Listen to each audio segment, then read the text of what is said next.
बोलो भारत माता की, बोलो कर्नाटक माता की, ಒಂದೇ ಮಕ್ಕಳ ದಿನಾಚರಣೆಗೆ, ಮಕ್ಕಳ ದಿನಾಚರಣೆಗೆ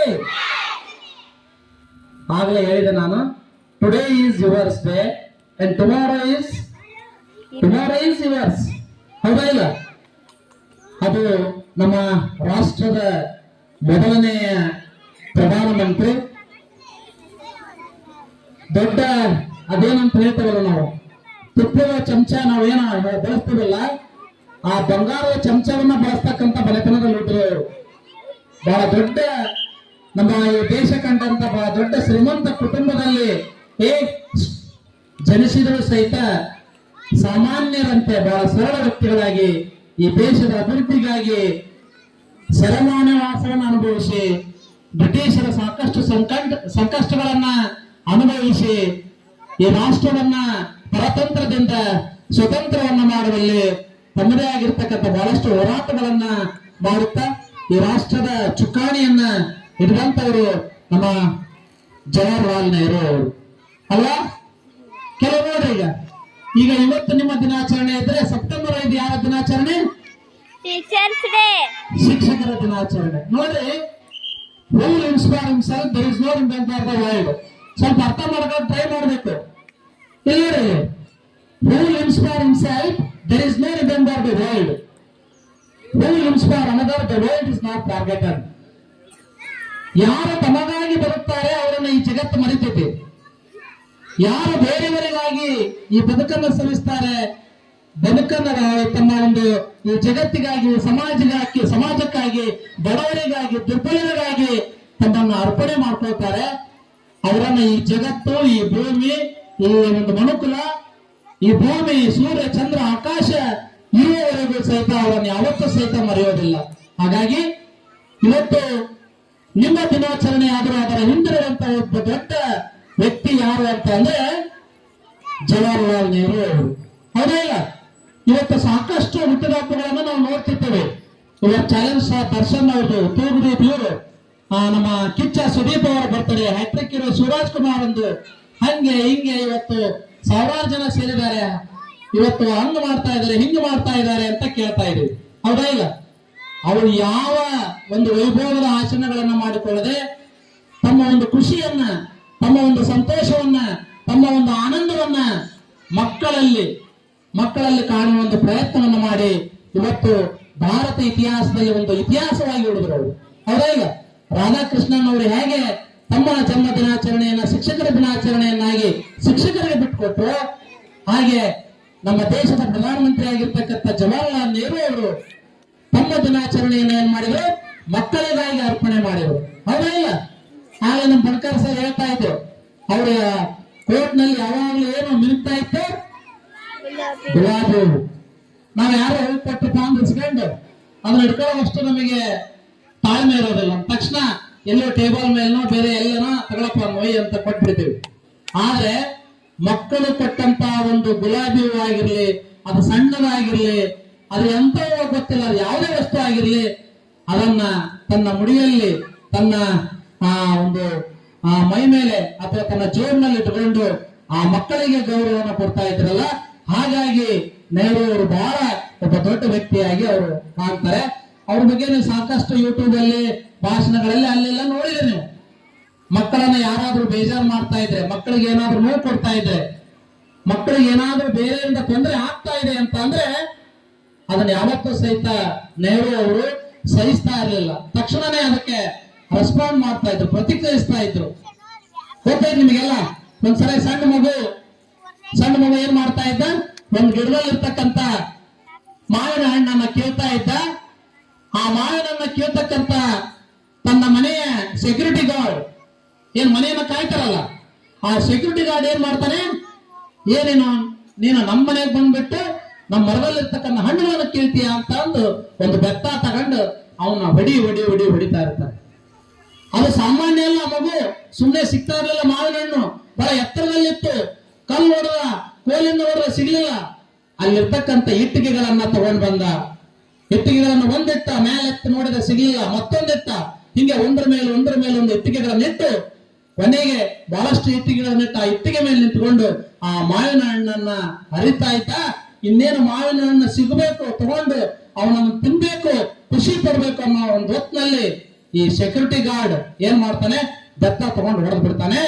ಅದನ್ನು ಬಹಳಷ್ಟು ಸೂಕ್ಷ್ಮವಾಗಿ, ಬಹಳಷ್ಟು ಕುತೂಹಲಕಾರಿಯಾಗಿ, ಬಹಳಷ್ಟು ಅದನ್ನ ಸೂಕ್ಷ್ಮವಾಗಿ ನೋಡ್ತಕ್ಕಂಥ ನೆಹರು ಅವರು ಒಂದು ರೀತಿಯ ರಸಭಂಗ ಅಂತಾರಲ್ಲ, ಆ ಮಗು ಇನ್ನೇನಿನ ಸ್ವಲ್ಪ ಮಾವಿನ ಹಣ್ಣನ್ನ ಕಿತ್ಕೊಂಡು ಅದು ತಿಂದು ಆನಂದಿಸ್ಬೇಕು, ಅದನ್ನ ನೋಡಿ ನಾನು ಖುಷಿ ಪಡ್ಬೇಕು ಅಂತ ಇದ್ದೆ, ನೀನು ಆ ಮಗುವನ್ನ ಬಡಿತೀಯ ಅಂತಂದು ತಕ್ಷಣವೇ ಕರೆದು ಅವನನ್ನ ಶಿಕ್ಷೆ ಕೊಟ್ಟು ತನ್ನ ಮನೆಯಿಂದ ಕೆಲಸದಿಂದ ಆ ಒಬ್ಬ ಕೆಲಸಗಾರನನ್ನು ಹೊರ ಹಾಕ್ತಾನೆ. ಯಾಕೆ ಅಂದ್ರೆ ಆ ಮಗು ಏನೋ ಬೇಕಾಗಿರೋದನ್ನು ಕಿತ್ಕೊಳ್ತಾ ಇದೆ, ಅದಕ್ಕೆ ನೀನು ತೊಂದರೆ ಕೊಡ್ತಾ ಇದೀಯಾ ಅಂತ. ಅಂದ್ರೆ ಮಕ್ಕಳು ಏನೇ ಮಾಡಿದ್ರು ಸಹಿತ ಅದನ್ನ ಒಳ್ಳೆಯ ಮನೋಭಾವನೆಯಿಂದ ಅದನ್ನ ಸ್ವೀಕರಿಸುವಂತ ಒಂದು ಗುಣ ಯಾರಲ್ಲಿತ್ತು ಅಂತ ಅಂದ್ರೆ ನಮ್ಮ ಜವಾಹರ್ಲಾಲ್ ನೆಹರು ಅವರಲ್ಲಿತ್ತು. ಅವರ ಒಂದು ಒಳ್ಳೆಯ ಗುಣ ಏನಪ್ಪಾ ಅಂತಂದ್ರೆ, ಯಾಕೆ ಇವತ್ತು ನೆಹರು ಅವರ ಸಾಕಷ್ಟು ಪ್ರಧಾನಮಂತ್ರಿಗಳಾಗಿ ಹೋಗಿದ್ದಾರೆ, ಎಲ್ಲರ ಜನ್ಮ ದಿನಾಚರಣೆಯನ್ನ ಈ ರೀತಿ ನಾವು ವಿಜೃಂಭಣೆಯಿಂದ ಆಚರಿಸುವುದಿಲ್ಲ. ಇಲ್ಲಿ ನೋಡ್ರಿ, ಯಾವಾಗ ಒಬ್ಬ ವ್ಯಕ್ತಿ ದೊಡ್ಡನಾಗ್ತಾನೆ ಅಂತ ಅಂದ್ರೆ ಇನ್ನೊಬ್ಬರ ಶ್ರೇಯಸ್ಸನ್ನ, ಇನ್ನೊಬ್ಬರ ಒಳಿತನ್ನ ಗುರುತಿಸಿದಾಗ ಆ ವ್ಯಕ್ತಿ ತನಗೆ ಅರಿವಿಲ್ಲದಂತೆ, ತನಗೆ ಗೊತ್ತಿಲ್ಲದಂತೆ ಅವನು ಬಹಳ ಎತ್ತರಕ್ಕೆ ಏನಾಗ್ತಾನೆ ಅಂತಂದ್ರೆ ಬೆಳೆದು ಹೋಗ್ತಾನೆ. ಬಹಳ ಮುಖ್ಯವಾಗಿ ನಾವು ನೆಹರು ಅವರಲ್ಲಿ ಕಂಡಿದ್ದೇನಪ್ಪ ಅಂತಂದ್ರೆ ಇನ್ನೊಬ್ಬರ ಗುಣಗಳನ್ನ ಗುಣಗಾನ ಮಾಡ್ತಕ್ಕಂಥ ಒಂದು ಮನೋಭಾವನೆ. ನಮಗೆ ಸ್ವಾತಂತ್ರ್ಯವನ್ನು ತಂದುಕೊಟ್ಟವರು ಯಾರು ಹೇಳ್ತೀವಿ ನಾವು? ಫಸ್ಟ್ ಮಹಾತ್ಮ ಗಾಂಧೀಜಿ. ಈ ಮಹಾತ್ಮ ಗಾಂಧೀಜಿಗೆ ಒಂದು ದೊಡ್ಡ ಬಿರುದಿದೆ, ಇನ್ನೊಂದು ಹೆಸರಿಂದ ಕರೀತಾರೆ ಅವರನ್ನ. ಏನ್ ಹೇಳಿ? Very good. ಏನು? ಬಾಪೂಜಿ. ಏನಂತ ಹೇಳ್ತಾರೆ? ಹಾಗಾದ್ರೆ ಈ ಬಾಪೂಜಿ ಅಂತಕ್ಕಂಥದ್ದು ಸುಮ್ಮನೆ ಯಾರೋ ಕರಮ್ಚಂದ್ರ ಗಾಂಧಿ, ಕಸ್ತೂರಿಬಾಯಿ ಅವ್ರು ಯಾರು ಇಟ್ಟಿದ್ದಲ್ಲ. ಈ ಬಾಪೂಜಿ ಅಂತ ಕರೆದವರು ಬೇರೆ ಯಾರು ಅಲ್ಲ. ಆ ಬಿರುದನ್ನು ಕೊಟ್ಟಂತವ್ರು ಯಾರು? ನಮ್ಮ ಜವಾಹರ್ಲಾಲ್ ನೆಹರು ಅವರು. ಯಾರು? ನಮ್ಮ ಜವಾಹರ್ಲಾಲ್ ನೆಹರು ಅವರು. ಅಂದ್ರೆ ಇನ್ನೊಬ್ಬರನ್ನ ಪ್ರಶಂಸಿಸುವ, ಇನ್ನೊಬ್ಬರನ್ನ ಗೌರವಿಸುವ, ಇನ್ನೊಬ್ಬರನ್ನು ಹೊಗಳುವ ಅನ್ನೋ ಒಂದು ಗುಣ ಯಾರಿಗಿತ್ತು ಅಂತಂದ್ರೆ ನಮ್ಮ ಜವಾಹರ್ಲಾಲ್ ನೆಹರು ಅವರು ಇತ್ತು. ನೀವು ನಮ್ಮ ವಿಜ್ಞಾನಿ ನೋಡಿದ್ರಲ್ಲ, ಯಾರು ಬಹಳ ಶ್ರೇಷ್ಠ, ನಮ್ಮ ನಾಡು ಕಂಡ, ದೇಶ ಕಂಡ ಅಪ್ರತಿಮ ರಾಷ್ಟ್ರಪತಿ ಮತ್ತು ವಿಜ್ಞಾನಿ ಯಾರು? APJ ಅಬ್ದುಲ್ ಕಲಾಂ. APJ ಅಬ್ದುಲ್ ಕಲಾಂ ಅವರ ಒಂದು ಆ ವಿಜ್ಞಾನದ ಪರಿಕಲ್ಪನೆಯನ್ನ, ಅವರ ಸಂಶೋಧನಾ ಗುಣವನ್ನ, ಅವರ ಒಂದು ಸಾಮಾಜಿಕ ಕಳಕಳಿಯನ್ನ ಕಂಡು ಅವ್ರಿಗೂ ಒಂದು ಬಿರುದನ್ನು ಕೊಡ್ತಾರೆ ನೆಹರು ಅವರು. ಏನ್ ಗೊತ್ತಾ ನಿಮಗೆ? ಗೊತ್ತಿದೆ ಏನಾದ್ರು? ಅಬ್ದುಲ್ ಕಲಾಂ ಅವರನ್ನ ನೆಹರು ಅವರು ಏನಂತ ಕರೀತಾರೆ ಅಂತಂದ್ರೆ ಮೀರ್ ಹೈ ಕರ್ವಾನ್. ಏನಂತ ಕರೀತಾರೆ? ಮೀರ್ ಹೈ ಕರ್ವಾನ್. ಅಂದ್ರೆ ಏನಂದ್ರೆ ನೀನು ಧೈರ್ಯಶಾಲಿ, ನೀನು ಸಾಹಸಿ, ನೀನು ಶೂರ, ನೀನು ಧೀರ, ನೀನು ಪರಾಕ್ರಮಿ ಅನ್ನೋ ಒಂದು ಬಿರುದನ್ನ ಕೊಟ್ಟಂತವ್ರು APJ ಅಬ್ದುಲ್ ಕಲಾಂ ಅವರಿಗೆ. ಯಾರು ಅಂತ ಅಂದ್ರೆ ಯಾರು? ನಮ್ಮ ಜವಾಹರ್ಲಾಲ್ ನೆಹರು ಅವರು. ಆ ಗುಣವನ್ನು ನಮ್ಮ ಶಾಲೆಯಲ್ಲಿ ನಾವು ಯಾರೇ ಕಾಣ್ತೀವಿ, ಬರೀ ನಾವು ಇಂಥವ್ರನ್ನ ಉದಾಹರಣೆ ಇಟ್ಕೋದಲ್ಲ, ಆ ಗುಣಗಳು ನಮ್ಮ ಶಾಲೆಯಲ್ಲೇ ಇದೆ, ನಮ್ಮ ಶಿಕ್ಷಕರಲ್ಲೇ ಇದೆ. ನೀವು ಒಳ್ಳೆಯ ನೋಡೋಣ, ಯಾರಾದ್ರೂ ಇಂಥ ಗುಣಗಳನ್ನು ಗುರುತಿಸುವ ನೀವು ಮನಶಕ್ತಿ ನಿಮಗಾಗಬೇಕು.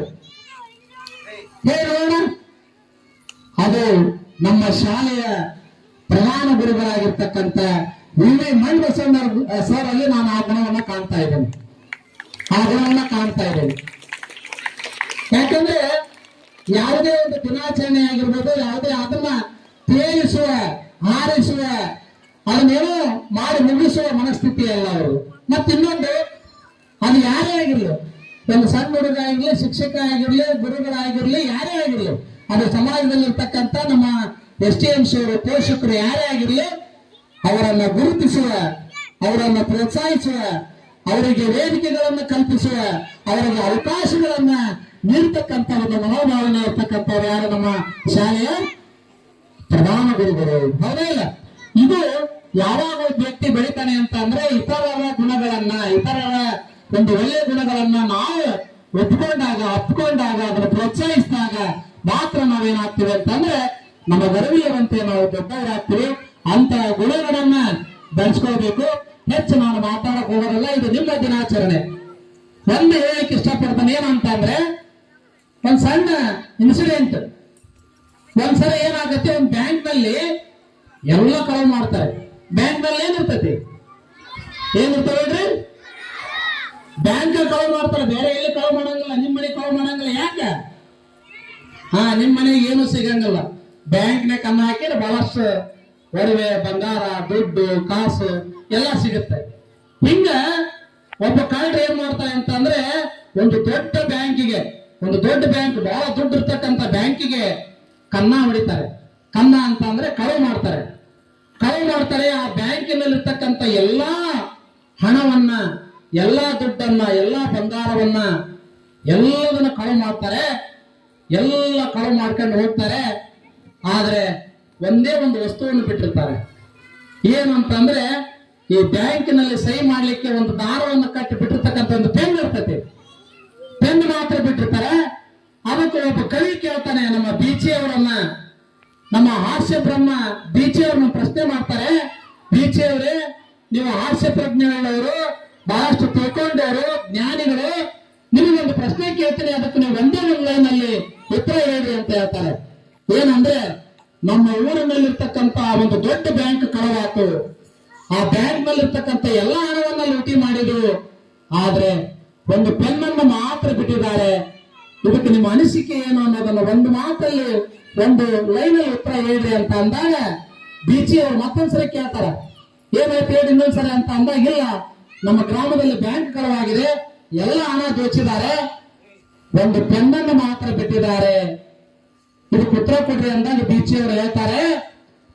ಅವಾಗ ಬೀಚಿ ಅವರು ಹೇಳ್ತಾರೆ ಏನು ಅಂತಂದ್ರೆ, ಲಕ್ಷ್ಮಿಯನ್ನ ಏನ್ ಮಾಡ್ಬೋದು, ಕದಿಯಬಹುದೇ ವಿನಃ ಸರಸ್ವತಿಯನ್ನ ಎಂದೂ ಕದಿಯಲು ಸಾಧ್ಯವಿಲ್ಲ. ಲಕ್ಷ್ಮಿಯನ್ನ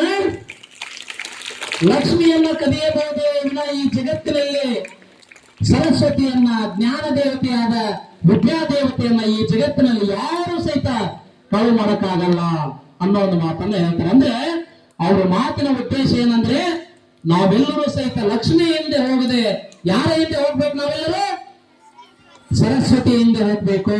ನಾನು ಬಹಳ ಕಡೆ ಹೇಳ್ತಾ ಇರ್ತೇನೆ, ಒಬ್ಬ ಎಂ ಎಲ್ ಎ ಈ ಭಾಗಕ್ಕೆ ಮಾತ್ರ ಪರಿಚಿತರವರು, ಆದ್ರೆ ಒಬ್ಬ ವಿದ್ವಾಂಸ, ಒಬ್ಬ ಜ್ಞಾನಿ, ಅವನು ಇಡೀ ಜಗತ್ತಿನ ಒಂದು ಸಂಪತ್ತು. ಈ ಜಗತ್ತಿನಲ್ಲಿ ಎಲ್ಲ ಕಡೆ ಅವ್ರು ಗೌರವಿಸ್ತಾರೆ. ಹೌದಾ? ಅಂದ್ರೆ ಈ ಜಗತ್ತಿನಲ್ಲಿ ಎಲ್ಲ ಕಡೆ ಮಾಡಬಹುದು, ಬೆಳ್ಳಿ, ಬಂಗಾರ, ಹೊಲ, ಮನಿ ಹೊಡೆದು ಬೇಕಾದ್ರೆ ಬರೆಸ್ಕೋಬಹುದು. ಆದ್ರೆ ಇವತ್ತು ತಲೆ ಹೊಡೆದ್ರು, ಕೊಂದ್ರು ಸಹಿತ ಸಿಗದೇ ಇರುವ ಜಗತ್ತಿನ ಏಕೈಕ ವಸ್ತು ಅನ್ನೋದೇನಾದ್ರೂ ಈ ಜಗತ್ತಿನಲ್ಲಿದ್ರೆ ಅದು ಜ್ಞಾನ, ಅದು ವಿದ್ಯೆ. ಅದನ್ನು ಮಾತ್ರ ಯಾರು ಸಹಿತ ಏನು ಮಾಡಕ್ಕಾಗಲ್ಲ, ಕಳು ಮಾಡಕ್ಕಾಗಲ್ಲ. ಅಂತ ಒಂದು ಜ್ಞಾನವನ್ನ, ಅಂತ ಒಂದು ವಿದ್ಯೆಯನ್ನ ನೀವು ಕಲಿತಕ್ಕಂಥ ವಿದ್ಯಾರ್ಥಿಗಳು ನೀವು ಆದಾಗ ಮಾತ್ರ ಈ ವಿದ್ಯಾರ್ಥಿ ಜೀವನಕ್ಕೆ, ಈ ಒಂದು ಆಚರಣೆಗೆ ಒಂದು ಅರ್ಥ ಬರುತ್ತೆ ಅನ್ನೋ ಒಂದು ಮಾತನ್ನ ಹೇಳ್ತಾ, ಯಾವಾಗಲೂ ನಾವು ಜ್ಞಾನದಾಯಿಗಳಾಗಿ, ಹೊಸ ವಿಷಯಗಳನ್ನು ತಿಳಿದುಕೊಳ್ಳುವ ಕುತೂಹಲಕಾರಿಗಳಾಗಿ ಹೋದಾಗ ಮಾತ್ರ ಏನಾಗ್ತದೆ ಅಂತಂದ್ರೆ, ನಮ್ಮ ವ್ಯಕ್ತಿತ್ವದಲ್ಲಿ, ನಮ್ಮ ಬೆಳವಣಿಗೆಯಲ್ಲಿ, ನಮ್ಮ ವಿಕಾಸದಲ್ಲಿ ಒಂದಿಷ್ಟು ಬದಲಾವಣೆಯನ್ನ ಕಾಣಲಿಕ್ಕೆ ಸಾಧ್ಯ. ಈ ದಿನ ನೀವು ಡಿಸೈಡ್ ಮಾಡಬೇಕು, ನಾನು ಏನಾದ್ರೂ ಒಂದು ದೊಡ್ಡ ಇತಿಹಾಸವನ್ನ ಮಾಡಬೇಕು. ಬಹಳ ನನ್ನ ಭಾಷಣದಲ್ಲಿ ಹೇಳ್ಬೇಕಾದ್ರೆ ಒಂದು ಮಾತು ಹೇಳ್ತಾರೆ, ಪ್ರತಿಯೊಬ್ಬರು ಒಂದು ಇತಿಹಾಸ ಇದೆ. ಇತಿಹಾಸ ಅಂದ್ರೆ ಏನ್ ದೊಡ್ಡ ದೊಡ್ಡ ಇರ್ಬೇಕಂತ ಇಲ್ಲ.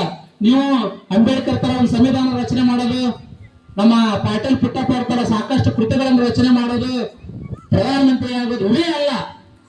ಇವತ್ತು ನೀನ್ ಯಾರ ಮಗ ಅಂದ್ರೆ ಇಂಥವ್ರ ಮಗ, ಇಂಥವ್ರ ಮನೆತನ ಅಂತ ಇರುತ್ತೆ. ಹಂಗೆ ಕೇವಲ ಅದು ಹೆಸರಿಗೆ ಸೀಮಿತ ಆಗದೆ ನಿಮ್ಮದೇ ಒಂದು ಸಣ್ಣ ಇತಿಹಾಸವನ್ನ ಕ್ರಿಯೇಟ್ ಮಾಡಿದಾಗ ಮಾತ್ರ ನಮ್ಮ ಈ ಒಂದು ಮಾನವ ಜನ್ಮ ಸಾರ್ಥಕ ಆಗುತ್ತೆ. ಅಂತ ಒಂದು ಸಣ್ಣ ಸಣ್ಣ ಇತಿಹಾಸವನ್ನು ಸೃಷ್ಟಿಸ್ತಕ್ಕಂಥ ತಾವು ವ್ಯಕ್ತಿತ್ವ ಇರ್ತಕ್ಕಂಥ ಒಂದು ವ್ಯಕ್ತಿಗಳು ತಾವಾಗ್ಲಿ ಅನ್ನೋ ಒಂದು ಮಾತನ್ನ ಹೇಳ್ತಾ, ಈ ಒಂದು ಮಕ್ಕಳ ದಿನಾಚರಣೆ ತಮ್ಮೆಲ್ಲರಿಗೂ ಸಹಿತ ಒಳ್ಳೆಯದಾಗ್ಲಿ. ತಾವೆಲ್ಲರೂ ಸಹಿತ ಈ ಒಂದು ಮಕ್ಕಳ ದಿನಾಚರಣೆ ಇದೆಯಲ್ಲ, ತಮ್ಮನ್ನ ತಾವು ರಿಯಲೈಸ್ ಮಾಡ್ಕೊಳ್ತಕ್ಕಂಥದ್ದು.